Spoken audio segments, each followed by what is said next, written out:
starting off with? I know we are starting off with Flash, man, but is this your casual or your competitive deck? Okay, so this is my casual. So like this would be a deck that I don't play in CDH. Um I call him Flashman because of his abilities. So it's a Raf Kafshin Ships Mage, 2 white blue for 3/3 with flash and flying. It makes your historic spells cast, or you could cast them at flash speed. So you could cast them at any time you have priority, which are artifacts, legendaries, and sagas. Unfortunately, I don't have any sagas in the deck, but I will go through combos that I could win with throughout the process of playing stuff at instant speed. Starting with Jace Wilder of Mysteries, the first Planeswalker on the list. He says, if you would draw a card while your library has no cards in it, you win the game instead. He has a +1 that says target player mills 2 cards, and then you draw a card. And its -8 says draw 7 cards. If there's no cards in your library, you win the game. So the only ability we're worried about here is if you would draw a card while your library has no cards in it, you win the game instead. We are now going to move down to Leveler. Leveler is a creature in the deck. What Leveler says is for 5 mana, it's a 10/10. And whenever it comes into play, you could remove your whole library from the game. So the process of this is Leveler will enter the battlefield, make sure that you don't have your library, and then when Jace comes in, you could cast him and +1 immediately to draw a card without a card in your library, and you win the game. Awesome. That also works with Thassa's Oracle, another creature in the deck. It's blue for a 1/3. When it enters the battlefield, you look at the top X cards of your library, where X is your devotion to blue. So devotion is the pips on the top of the card. Every blue symbol is counts to your devotion to blue. Put up to one of them on the top of your library and the rest on the bottom of your library in a random order. If X is greater than... Oh, I lost it. Give me 1 second. If X is greater than or equal to the number of cards in your library, you win the game. So just like Jace, this combos excellently with Leveler. Makes it so you win the game immediately. Another combo I could cast at instant speed is Heliod. It's another creature in the deck. Heliod Suncrowned. It's 2 and a white for a 5/5 indestructible god. As long as your devotion to white is less than 5, it's only an enchantment. It's not a creature.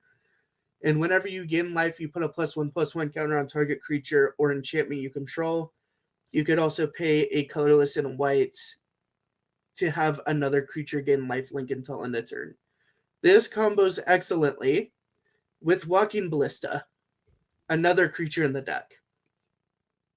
Walking Ballista is XX, so for each X you have to spend 1 mana. It comes in with X +1/+1 counters. You could pay 4, put a +1/+1 counter on it, and whenever you remove a +1/+1 counter, it deals 1 damage to any target.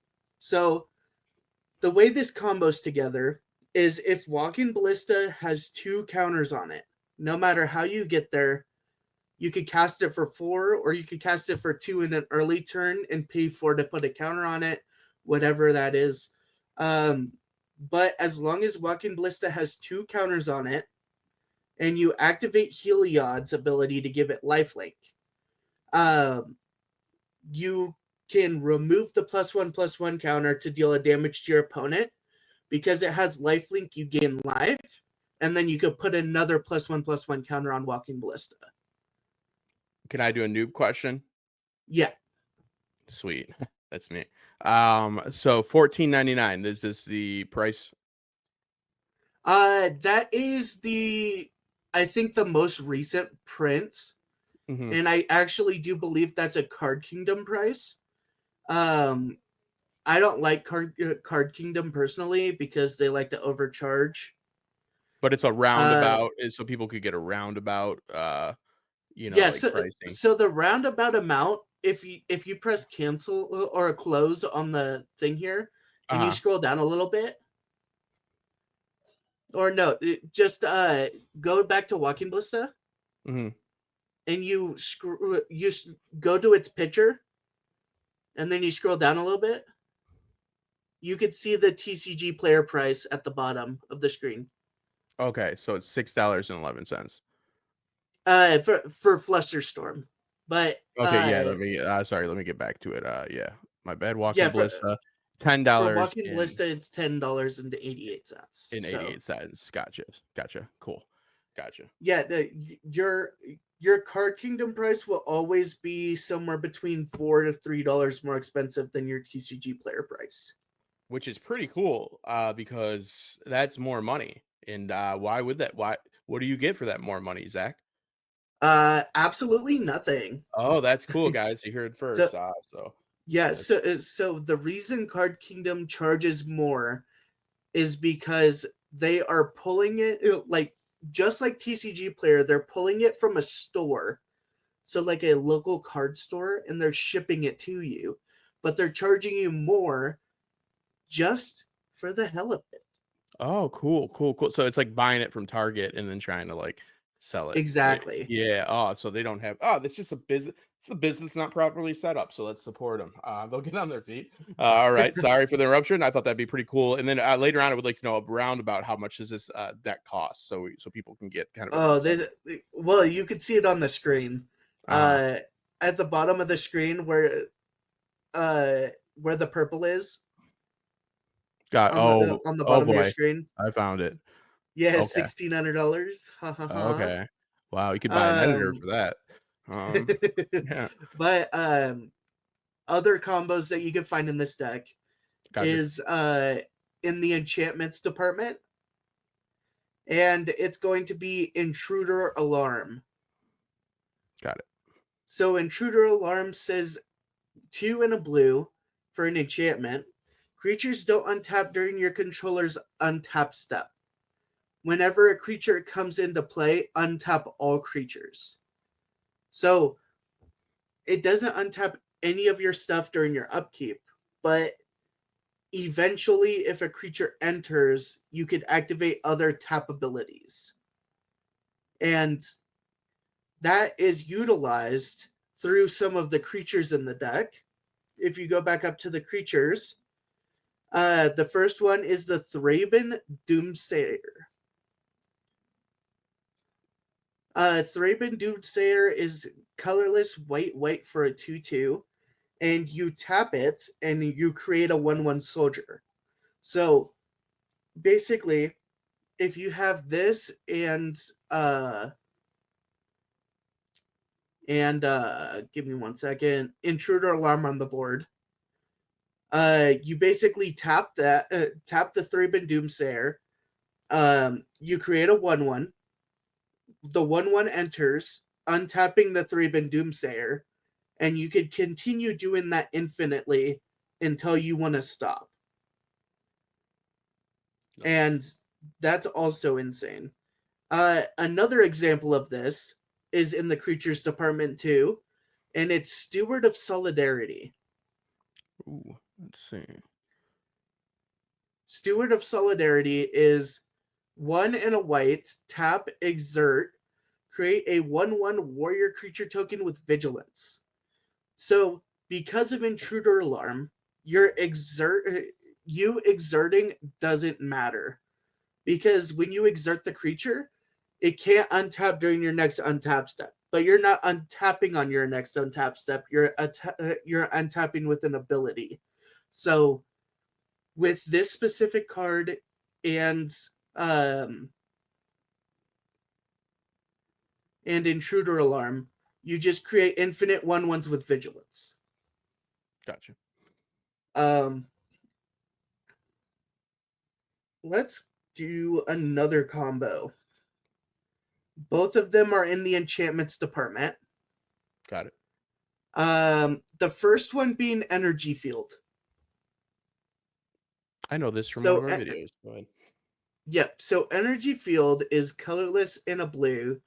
Prevent all damage that would be dealt to you from sources you do not control. When a creature is put into your graveyard, sacrifice energy field.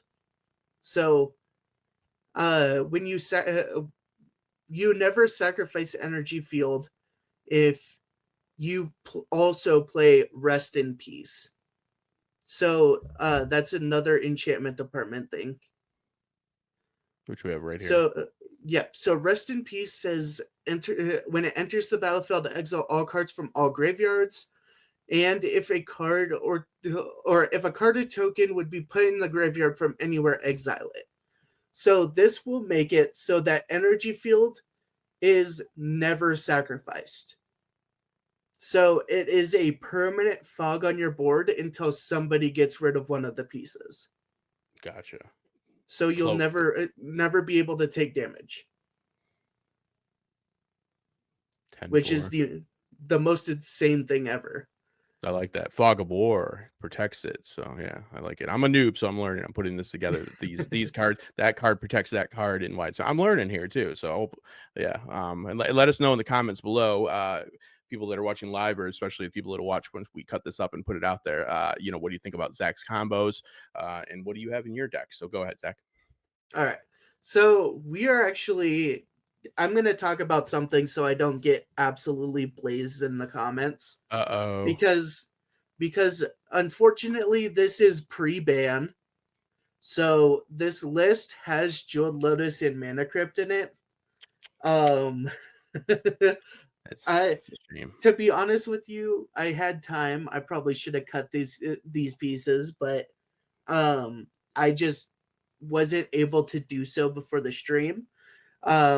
So realistically, I see they got red marks next to them. Yep. Yeah. So in their place, because of the format's a lot slower, both of these are 0 drops, but I will actually probably think about replacing them with like Thought Vessel or Mind Stone maybe. Okay, I'll pull those up really quick so people can look at those when you're talking. Go ahead. Yeah, so Thought Vessel is just 2 colorless for an artifact, and basically it just says you have no maximum hand size, and it taps for a colorless. Got it. So it's like it's a mana rock either way. It ramps you, and it allows you to keep all your cards in your hand. The other one is Mind Stone. So if Mind Stone is for 2 mana, it taps for a colorless, and you could sacrifice it for 1 to draw a card. It adds additional value, and it also ramps you in the early game.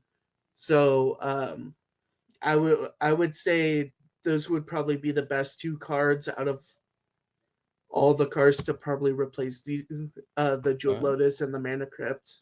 And how much would this cost to do to switch these out? Not a lot, like a couple bucks.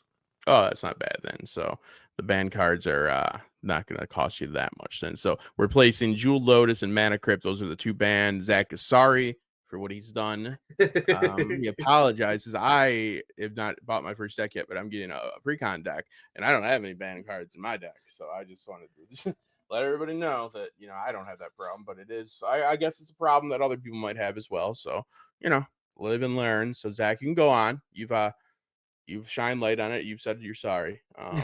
So realistically, the rest of the deck is just a bunch of value pieces and a lot of tutors to go find the pieces, and pretty much just protect your strategies, give you more value, all of this type of stuff. And can we put this list so people can have it? Can I link it in the information? Absolutely. So they have access. All right. So you guys can get access to this deck right here. You can fix Zach's. We'll fix it. We'll get rid of that too. We'll retcon this a little bit. So anything else on this one, or do you want to move to the next one, Zach?